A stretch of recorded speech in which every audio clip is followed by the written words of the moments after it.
Nessa noite, te pedir, por gentileza, que você abrisse comigo a palavra, a Bíblia, no livro de Neemias, no capítulo 4, nós temos falado sobre Neemias nesse tempo, e eu quero trazer uma mensagem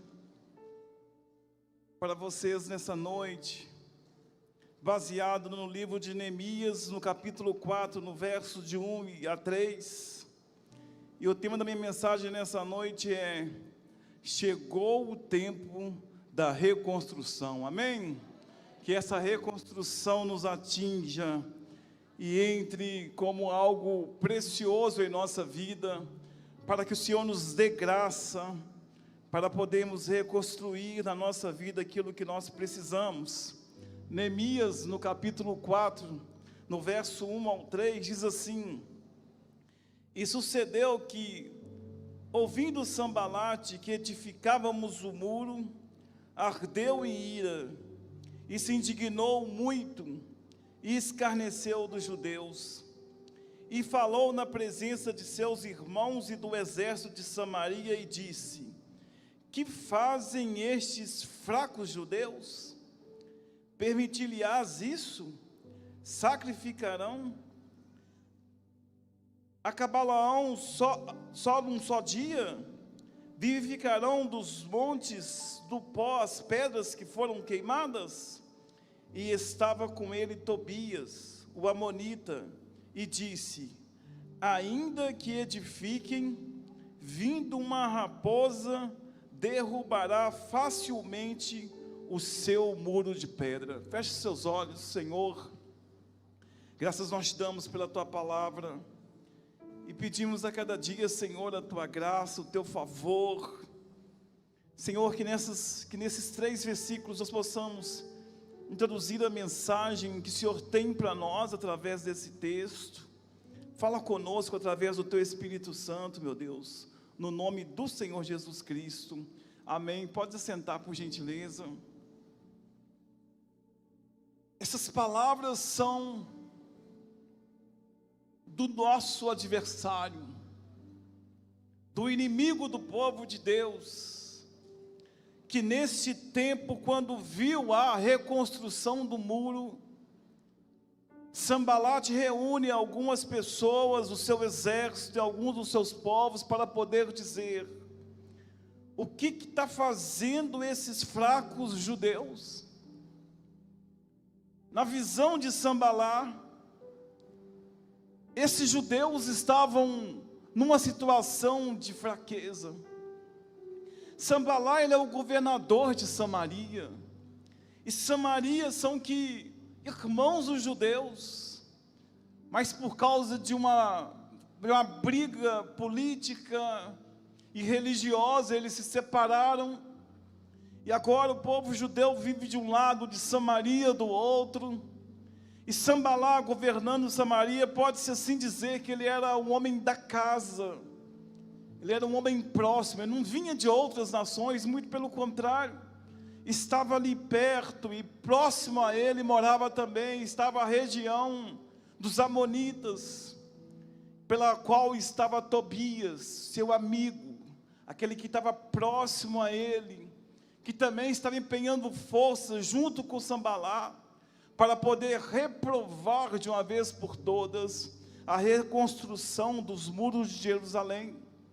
Esses 2 homens, com mais alguns que se ajuntaram a eles, foram os homens usados pelo inimigo, para que pudesse impedir a reconstrução do templo naquele momento. E quando Sambalá, ele ouve que o povo, ele vê a situação que o povo poderia estar sendo beneficiado por essa construção, a palavra do Senhor fala que ele se ira, que ele arde em ira, que ele fica indignado, muito revoltado, e como consequência disso, ele, indignado que estava, ele escarnece do povo judeu.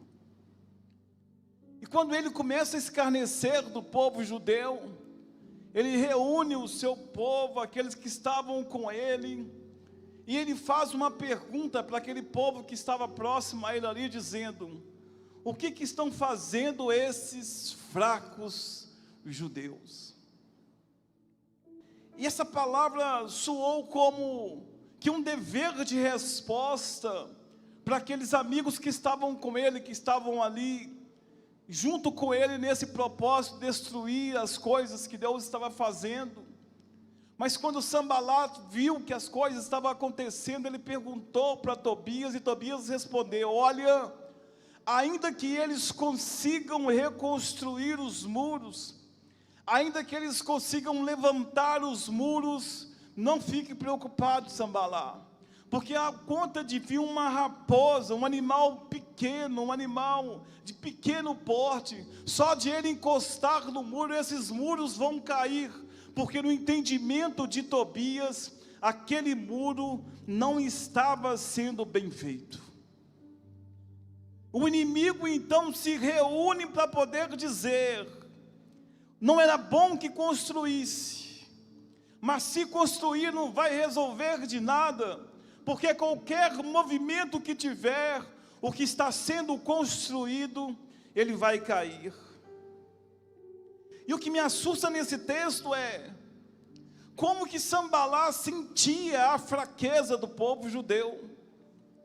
Porque quando Neemias pergunta para aquele povo ali, aquelas pessoas que estavam com ele, quando pergunta para o homem como que estavam os judeus, Hanani, ele responde para Neemias exatamente isso. Porque pergunta: como que está o povo que escapou? Como que está o povo que ficou lá na Judéia? Como que está eles agora, que eles escaparam do cativeiro? Como que eles estão passando? Como que está a situação deles? E quando Hanani responde para Neemias, responde exatamente isso: que o povo estava fraco, que o povo estava em grande miséria, que o povo estava desprezado naquela cidade, e que os muros estavam fendidos, e as portas da cidade estavam queimadas com fogo. Na época, as cidades pequenas como essa cidade, eram cercadas por muro de volta a toda ela, como se fosse um condomínio fechado. E assim, naquele tempo, quando Neemias pergunta para aquele povo, pergunta por eles, a resposta que estavam era: o povo está desprezado, o povo está em uma miséria terrível, o povo está sem os muros que é a proteção da cidade, está tudo abaixo, tudo como fogo, colocou fogo em tudo, não há nada que tem naquele lugar de bom. Então Neemias pega uma carta com o rei, e ele vem para poder ver como é que está de perto, como que está a situação. Ele vai àquele lugar, então ali contempla a destruição daquela cidade. Ele mal consegue adentrar naquela cidade, contempla todo aquele cenário terrível, toda aquela destruição que ali estava. Então naquele dia, capítulo 2, o versículo 17, Neemias reúne o povo e diz: vocês estão vendo a miséria que nós estamos? Vocês estão percebendo como é que está assolada essa cidade? Como vocês estão vendo, as portas todas estão queimadas. Mas vinde, levantemos, vamos reconstruir essa cidade, vamos fazer algo novo acontecer neste lugar. Esforça as suas mãos, esforça o seu ânimo, porque nós precisamos de reconstruir este muro. Eu entendo que esse Neemias teve uma grande dificuldade na motivação, porque como motivar um povo que está na miséria? Como motivar um povo que todo dia, quando chega na porta da sua casa, contempla ali tudo destruído, os muros da cidade destruídos, eles estão na situação de vulneráveis que ali eles estavam, vulneráveis com toda aquela situação que estavam vivenciando então naquele lugar. E agora o que acontece? Neemias com o povo agora tentando reanimá-los para que eles possam então se erguer, para que eles possam se levantar, para que eles possam deixar de lado aquela situação de miséria, deixar de lado aquela situação de cabisbaixo e levantar para uma grande obra e fazer ali então um grande trabalho. Mas só que do outro lado tinha opositores, pessoas que estavam dizendo assim: não vai ter jeito, eles são fracos, eles não vão conseguir construir. Mas o povo então levantou aquele dia, começou a reconstrução do templo. A palavra do Senhor no capítulo 3 diz que naquele momento então, todas as famílias começaram então a se levantar e começaram a reconstruir aquele muro. As famílias davam preferência para o muro, a parte do muro que está em frente às suas casas. Assim juntava os homens do lar, os homens da casa, e começou através de Neemias, que proveu todas as coisas, a reconstrução do templo. E a logística era: as pessoas, cada um construía um pedaço, e aí vinha outra pessoa, outra família, e dava continuidade à construção do muro. E assim aquela família, cada uma era encarregada de reconstruir um pedaço do muro. Assim as famílias foram levantadas para poder reconstruir então aquilo que estava destruído. As famílias, os homens da casa, foram levantados para poder erguer de novo aquilo que um dia estava em pé, mas que agora estava em ruína. E assim acontecia. O povo se mobilizou, o povo se motivou para poder fazer aquela grande obra naquele dia, naquele tempo. E a reconstrução do templo ia de vento em polpa, as coisas iam acontecendo. Sanbalá e Tobias contra, dizendo assim: o que é mesmo que vocês vão fazer? Com um ar de deboche e de dúvida, dizendo: será mesmo que vocês vão levantar esses muros de novo? Essas coisas que estão em ruínas e estão em pó, será mesmo que vocês vão conseguir levantar esses muros novamente? Mas quando Sanbalá e Tobias disseram essas coisas para Neemias, Neemias dá uma resposta precisa para eles, dizendo: o Deus dos céus é o que nos fará prosperar, e nos levantaremos e edificaremos. E assim aconteceu, porque ele conseguiu levantar famílias dispostas a levantar. Mas ele entendia que não era somente as mãos dos homens, ele entendia que não era somente a motivação das famílias, ele entendia que era a mão do Senhor que iria fazer as coisas acontecer. É o Deus dos céus, é Deus do céu que nos vai fazer prosperar nessa empreitada.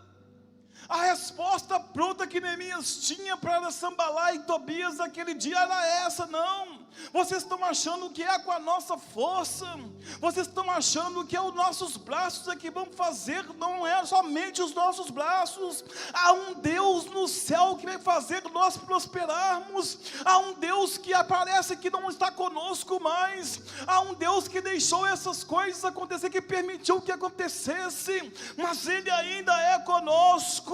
E é esse mesmo Deus dos céus que nos vai fazer prosperar nessa empreitada, porque eu e esse povo, nós vamos levantar, nós vamos edificar, e nós vamos conseguir, em nome daquele que está no céu, e em nome daquele que tudo pode fazer.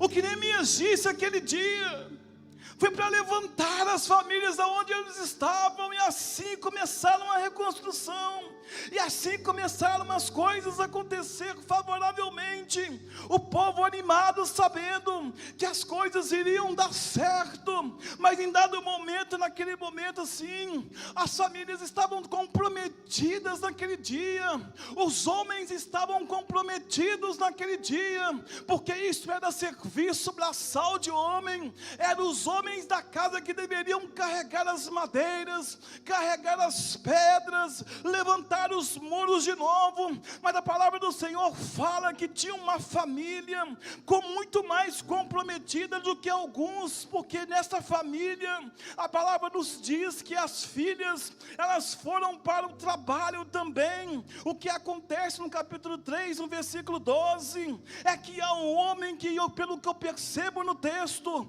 ele não tem filho, mas ele é encarregado de fazer alguma coisa no muro. O que acontece então nessa casa? As filhas deles vão também. As mulheres que não eram costumeiramente serviço para elas, elas veem a necessidade das coisas acontecer, e as filhas de Salum começa então a reconstrução do templo da parte que cabia a eles. O que eu estou dizendo para você nessa noite é que tem situação que nós temos que sair do nosso normal. O que acontece com essa mulher é exatamente isso. Essas mulheres dizendo assim: olha, a minha parte eu vou fazer, ainda que não é para poder obrigação de eu fazer, mas o meu pai não vai passar vergonha, a minha família não vai ser como alguém que não ajudou. Nós vamos reconstruir, nós vamos fazer a nossa parte. Assim foi, aquela mulher foi fazendo a sua parte, fazendo um trabalho que não era delas,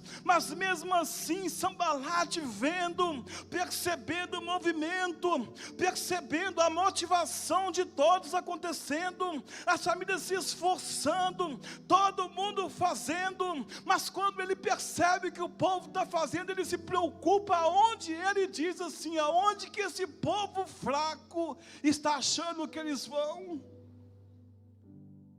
Aonde que esse povo está achando que eles vão chegar? O nosso adversário, ele é assim. Ele não se preocupa às vezes quando nós levantamos, porque ele entende que nós não vamos concluir aquilo que nós começamos. O nosso adversário entende que nós podemos até levantar para fazer, mas nós nunca vamos concluir. As coisas acontecendo, as pessoas motivadas e o inimigo dizendo: esse povo é muito fraco, eles não vão conseguir chegar no objetivo que eles traçaram. Os muros são muito grandes, a cidade é grande, o povo é pouco, o povo que está aqui é um povo remanescente, não vão conseguir chegar. Aí diz outro, chega outro naquele mesmo momento dizendo: e se levantar vai cair, ou seja, não vai adiantar tanto trabalho, não vai adiantar tanto esforço, não vai adiantar empreender tanta força, porque depois de pronto vai cair, depois de pronto não vai se estabelecer. Assim o nosso adversário levanta contra mim, contra ti, dizendo a mesma coisa. Ele pode até começar, mas não vai edificar. Quando nós começamos a edificar, ele muda o discurso e diz: pode até edificar, mas não vai permanecer, não vai prevalecer. Assim como Neemias disse para eles aquele dia: hoje eu e você podemos levantar a mão para o céu e dizer a Deus: eu às vezes olhando para mim mesmo eu não consigo, as minhas forças é pequena, mas há um Deus no céu que pode me usar para poder fazer todas as coisas. O que acontece? Sanbalate e a sua corja, ele declara então a guerra para aquele povo, dizendo: já que vocês estão construindo, já que as coisas estão acontecendo, eu vou enviar pessoas no meio de vocês para poder matar vocês, sem que o outro perceba. O que está dizendo aqui é que Sanbalate com seu exército e seus amigos, agora eles enfrentam coisas diferentes, eles empreendam coisa diferente, dizendo: nós vamos te matar, vocês podem até trabalhar, vocês podem até tentar construir, mas nós vamos infiltrar no meio de vocês, nós vamos matar vocês. O que acontece então a partir daquele momento? O povo de Israel fica preocupado, eles se preocupam com aquela ameaça que chegou até a eles, e acontece de uma pessoa chegar para Neemias e dizer assim: Neemias, não tem mais jeito, não tem mais como, o povo está cansado, parece que não tem mais forças em nós. O que acontece com a ameaça é que a ameaça tenta nos fazer parar e mostrar para nós o nosso cansaço. O que acontece naquele dia? Os opositores começam começam então a ter uma estratégia diferente. Vamos ameaçar para que eles venham então desistir de todo o processo. Vamos ameaçar para que eles possam então mudar de ideia. Vamos ameaçar para que eles possam ter medo da gente. E naquele momento parece que as coisas estavam acontecendo como eles queriam. Parece que o povo estava desanimando. Parece que o povo estava de fato atingido por aquela ameaça. O que dava a se entender naquele dia é que as coisas não iriam mais acontecer. O que dava para entender naquele dia é que o processo todo ia parar. Mas Neemias, como um grande líder, ele motiva de novo, chama o povo de novo, dizendo: vocês estão cansados, eu sei que não é algo fácil de fazer, eu sei que não é algo muito tranquilo de acontecer, mas fortaleçam as suas mãos, pensem nos seus filhos, pensem nas suas esposas, pensem nas suas casas. Não vamos abaixar a cabeça agora, vamos levantar para fazer, porque Deus vai fazer nós chegarmos aonde nós precisamos. Não vamos desistir, não vamos recuar com a ameaça do inimigo. E assim novamente o povo conseguiu levantar de novo a sua mão para poder construir aquilo que estava precisando.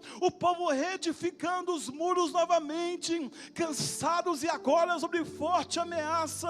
Mas o que acontece nesse dia é que o povo então começa a levantar, é que o povo começa então a reedificar os muros novamente, mesmo cansados, mesmo sob ameaça. O que acontece agora é que o trabalho vai mais lento, é que as coisas vão dificultando. O porquê que dificultando aquele dia? O que estava dificultando aquele dia? Porque o povo, perante a ameaça, eles trabalhavam com uma mão e na outra mão tinha que carregar as armas. Ficou mais difícil. Eu não posso mais carregar a madeira tranquilo. Por quê? Porque agora eu tenho que ficar atento, olhando, se o inimigo vai vir me destruir. O que o texto nos fala no livro de Neemias, capítulo 4, é que o povo começou a trabalhar com uma mão, e na outra mão eles tinham uma arma para poder se defender. O que acontece então? Eles estavam divididos entre a construção e a sua vida, dividido entre viver e continuar a edificar. Mas eles não pararam, eles continuaram a trabalhar. O que acontece comigo e com você, quando as coisas parecem que está difícil, aí vem uma dificuldade maior ainda. O que acontece conosco, o que precisamos de fazer quando acontece isto? Precisamos também fazer como o povo de Deus. Ainda que a ameaça venha, ainda que a dificuldade aumente, não podemos deixar de trabalhar, não podemos deixar de confiar, não podemos deixar de edificar, porque Deus está conosco, e na força do Senhor nós vamos conseguir romper, na força do Senhor nós vamos conseguir chegar, na força do Senhor nós vamos conseguir reconstruir aquilo que precisamos para a nossa vida.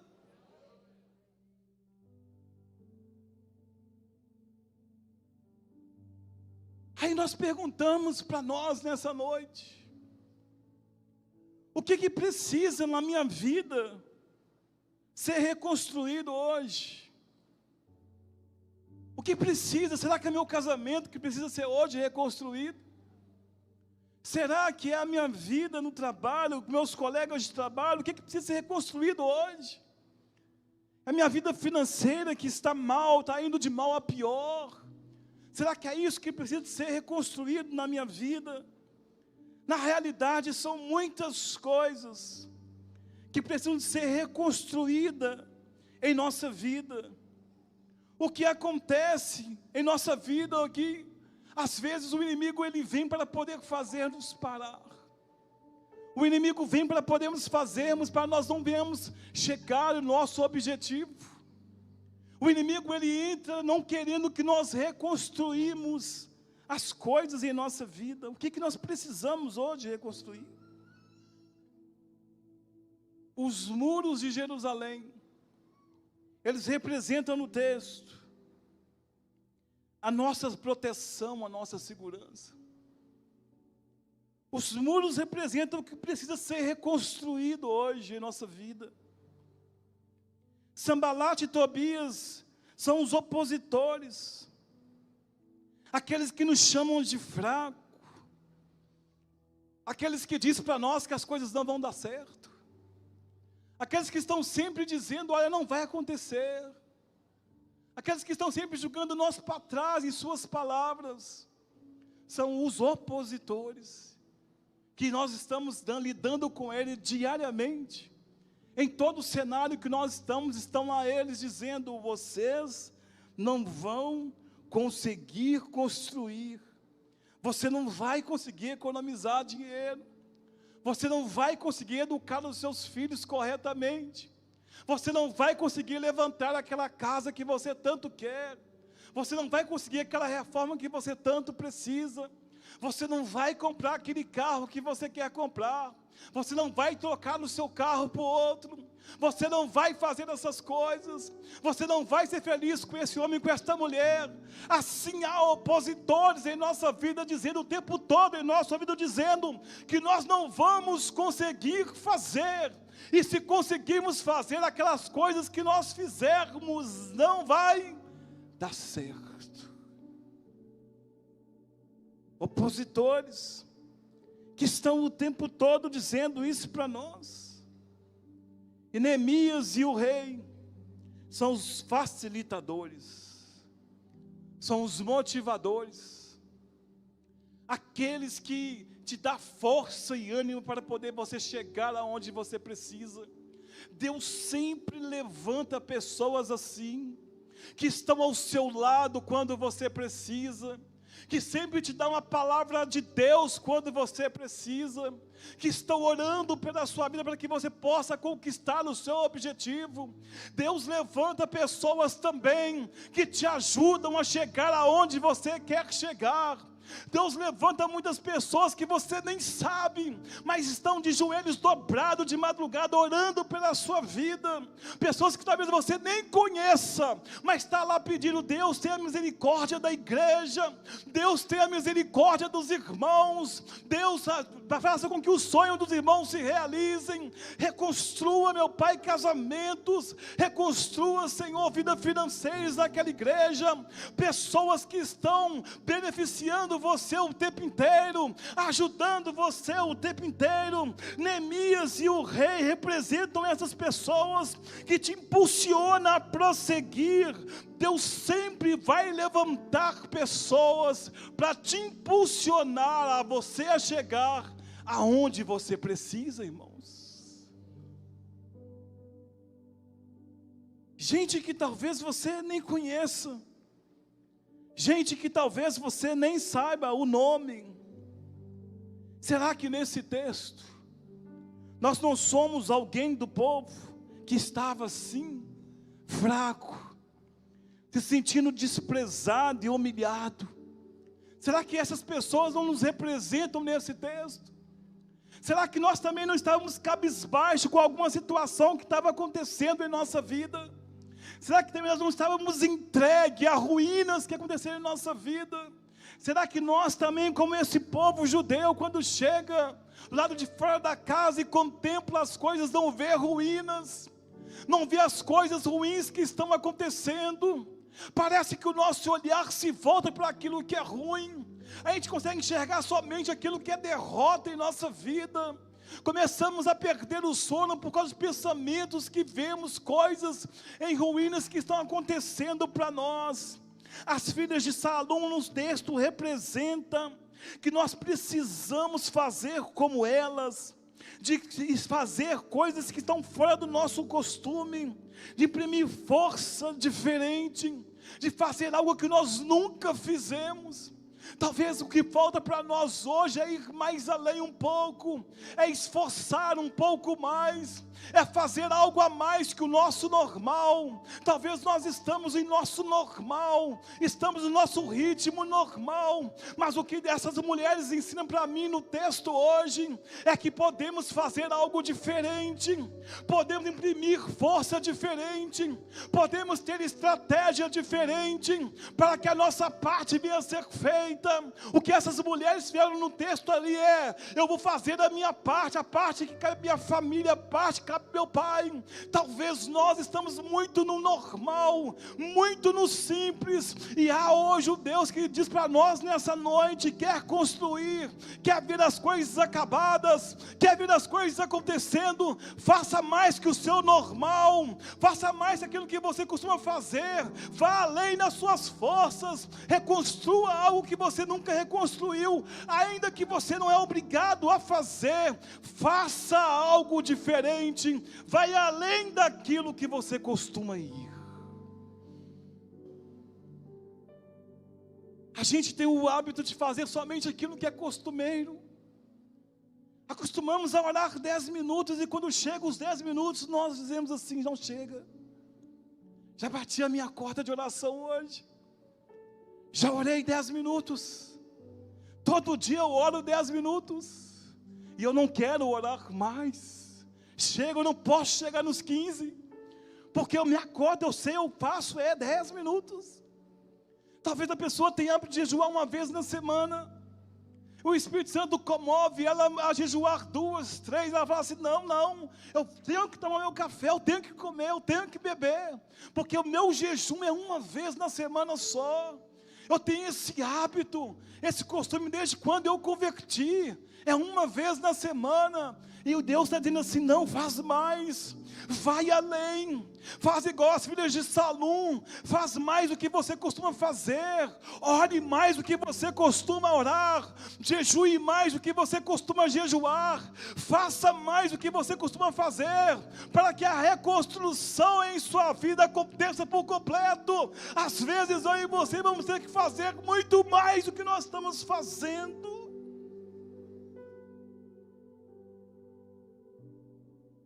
Edificar com a mão. Eles construíam com a mão e com a outra se defendiam. É disso que eu estou dizendo. Se reconstruir com serviço voluntário já era difícil. Se você pegar madeiras, pedras que estavam derribadas, juntando aqueles cacos de pedra para poder levantar o muro novamente, se carregar as madeiras já era muito pesado, imagina agora fazer tudo isso com uma mão apenas. Imagina agora as pessoas pegarem as madeiras, colocar nos ombros, e estar olhando de um lado, olhando de um outro, para ver se o inimigo não vem, com a espada em uma mão, com o material de construção na outra, fazendo um trabalho totalmente difícil, totalmente rigoroso, e o pior, com ameaça de morte, olhando e vigiando, com espada na mão, e com material de construção no outro. Isso diz que nós temos que aliar nossa força à fé, nós temos que aliar nossa força à oração, nós temos que aliar nossa força ao ataque ao nosso adversário, nós temos que aliar nossa força que nós temos para poder construir, mas também com as mãos, com a espada nas mãos, para poder vigiar. O que eu estou dizendo com isso, não adianta nós queremos empreendermos coisas e estar totalmente dispersos na vida espiritual. O que eu estou dizendo com isso, igreja, não adianta eu querer construir palácio, casa muito bonita, mas por outro lado eu estou assim totalmente displicente com as coisas de Deus, eu não estou vigiando a minha vida espiritual. O que eu quero dizer com isso é: a construção é importante em sua vida, a reconstrução é importante importante em sua vida, mas tenha a espada na mão, tenha a palavra de Deus no seu coração, tenha o temor de Deus em sua vida, tenha Deus em sua frente fazendo todas as coisas. Deixa Deus te guiar, deixa Deus te conduzir. Não venha achar que as coisas materiais é tudo em sua vida, muito pelo contrário. Deus, Ele conta com você, e você precisa de Deus. Lute com uma mão, mas tenha a espada do Espírito em outra. Lute com uma mão, vá construindo com uma mão, mas não esqueça que na outra mão tem que ter espada. Tu tem que vigiar sua vida espiritual, vigiar sua vida por inteiro, por completo, porque Deus te ama e te quer, mas que você precisa trabalhar com uma mão e vigiar com a outra. O que o Espírito Santo está trazendo para nós nessa noite é que Deus quer que você se una ao seu trabalho à oração. Deus quer que você una a sua palavra, o seu trabalho à fé. Deus quer que você una o seu trabalho à palavra dEle, a dedicação à palavra dEle, para que você não venha ser uma pessoa normal, uma pessoa que somente constrói, mas uma pessoa que tem uma espada na mão, e que o tempo todo você está vigiando, que se o inimigo vier, tu está pronto. Se o inimigo chegar, tu está pronto. Ele não vai destruir, não vai te matar, porque há um Deus que te guarda, há um Deus que te protege, e há um Deus que zela pela tua vida.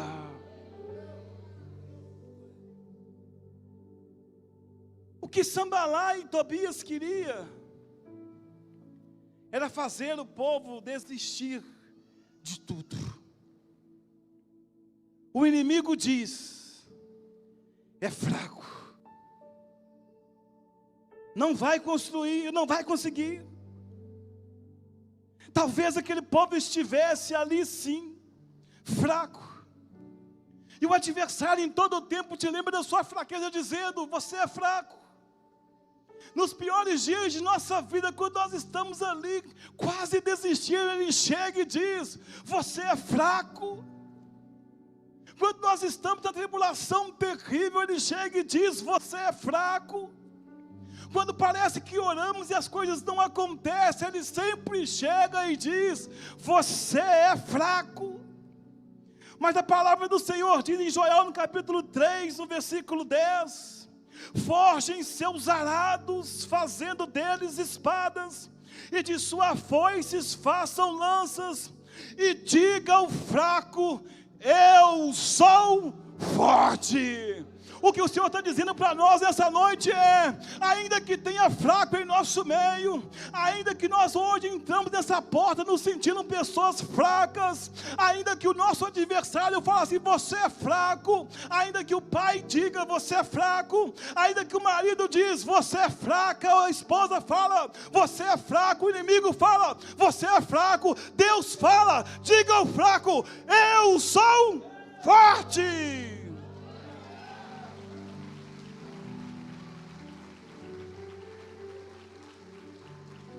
O inimigo diz: está tudo arruinado. O inimigo diz: está no pó, está tudo acabado, os muros. Deus abandonou vocês. Deus não pode fazer mais nada por vocês. Vocês estão humilhados, desprezados, subjugados. Vocês não estão aqui hoje para poder levantar. O inimigo sempre fala isso: você não vai conseguir chegar, você não vai conseguir levantar, você não vai conseguir fazer as coisas. Deus não é mais contigo, Deus não te ouve mais. Mas a palavra do Senhor diz: ainda antes que houvesse dia, eu sou, e ninguém há que possa fazer escapar das minhas mãos. Agindo eu, quem impedirá? Operando eu, quem pode impedir? Ainda que tudo pareça que está em ruína, ainda que tudo pareça que está perdido, agindo o Senhor, ninguém pode impedir. O inimigo ameaça dizendo: se continuar a construir assim, eu mato, eu vou matar vocês. Não adianta construir e morrer. O inimigo sempre fala assim: não adianta construir, porque se construir você vai morrer, eu vou te matar. O que está dizendo o texto é que o adversário sempre está ali então fazendo ameaças para o povo, para deixar o povo atemorizado. Mas a palavra diz: não temeremos o espanto noturno, nem a seta que voa de dia, nem a peste que anda na escuridão, nem a mortandade que assola ao meio-dia. 1000 cairão ao teu lado, 10.000 à tua direita, e tu não serás atingido. Ficamos com o que o inimigo diz, ou ficamos com o que a palavra diz? O inimigo diz: se uma raposa encostar vai cair, está mal feito, não vai adiante, não vai vencer, vai desmoronar. Mas a palavra do Senhor fala que os que estão plantados na casa do Senhor florescerão nos átrios do nosso Deus, serão viçosos e florescentes. O que diz a palavra é: se tu está na casa de Deus, se Deus é Senhor da sua vida, pode ficar tranquilo, você vai florescer, você vai dar fruto, as coisas vão acontecer na sua vida, porque a palavra do Senhor está dizendo. Porque o nosso inimigo se ira, fica furioso, ele se escarnece de nós, se escarnece da igreja e te ataca. O inimigo está como nos dias de Isaías, como nos dias dos anos Senaqueribe, dizendo: esse povo não vale nada, esse povo é fraco, não vai conseguir chegar. Mas a palavra do Senhor diz, eu porei um anzol no seu nariz, e o meu freio na tua boca, e te farei voltar pelo caminho de onde vieste. Por quê? Porque nenhuma arma forjada contra ti prosperará. É tempo de reconstrução. Mas o que eu vou dar ouvido? Eu vou dar ouvido o que o inimigo diz? Ou eu vou dar ouvido o que a palavra diz? O que Deus está dizendo para mim e para você nessa noite, que é tempo de reconstrução. O que Deus está dizendo para mim e para ti nessa noite, é que com a força dEle, nós vamos reconstruir tudo aquilo que nós precisamos para a nossa vida, porque chegou o tempo da reconstrução. Você que precisa reconstruir algo na sua vida, fique sobre os seus pés, no seu lugar mesmo. Eu quero orar pela sua vida.